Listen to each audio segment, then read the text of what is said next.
Our next speaker is Priscilla Yen, representing the Department of Biostatistics, and her presentation is titled Taking Climate Change by Storm.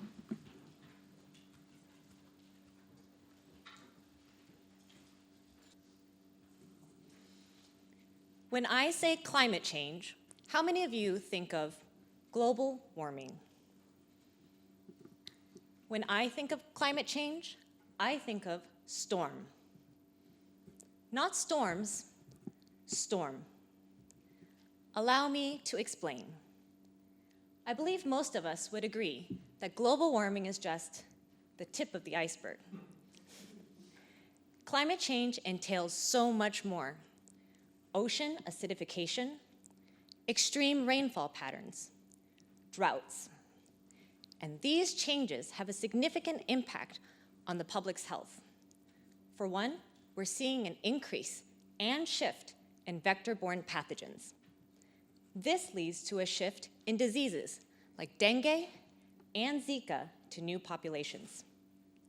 Another example, poorer crop harvests resulting in higher food prices lead to a slew of health problems: diabetes, obesity, cardiovascular disease.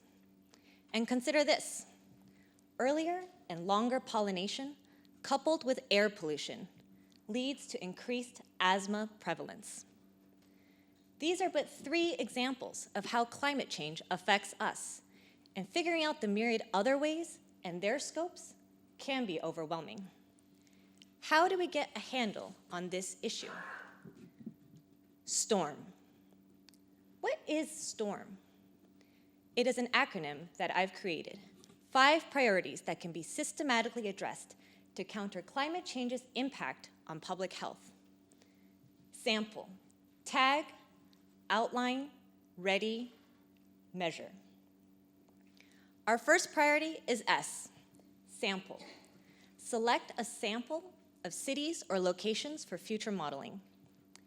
Making this our first priority allows us to control for costs and resources.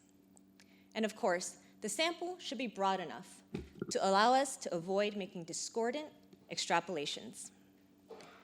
Once we know where to study, the second step is to tag, to identify the expected climate changes in these areas.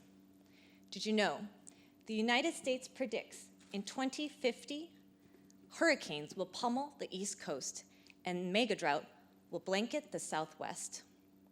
And in Japan, in the same year, Japan expects 60-day-long heat waves with temperatures exceeding 104 degrees Fahrenheit. So now we know where to study and what climate changes these areas will likely experience. The next step is to outline the expected climate changes, outline the health impacts associated with the expected climate changes. The hurricanes and megadrought will contribute to an expected 84% increase in food prices, no doubt also increasing rates of diabetes, cardiovascular disease, and other public health issues. And in Japan, the number of heat-related deaths will double. Outlining health impacts and their populations will help direct the focus of planners accordingly. And now for our fourth priority, ready populations for their anticipated health issues with well-prepared plans and execution. Do more vaccines against vector-borne viruses need to be made available? Do the masses need to be educated on how to protect against heat stress and stroke? How can we ease the burden on patients? Finally, we need a way to measure our progress. Are more people getting vaccinated, or do we need to push awareness of vaccine availability? Are less people suffering from heat stress and stroke? Knowing how we will assess progress is important so that we can make adjustments if and when needed. With 97% of climate scientists agreeing that climate change is happening here and now, its impact on public health needs to be addressed.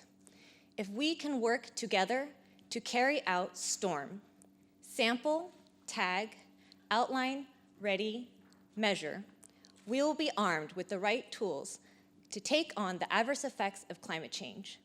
Thank you. And I would like to especially thank Mrs. Deborah Breslow, the Lester Breslow Fellowship Fund, Dr. Molina, and Molina Healthcare.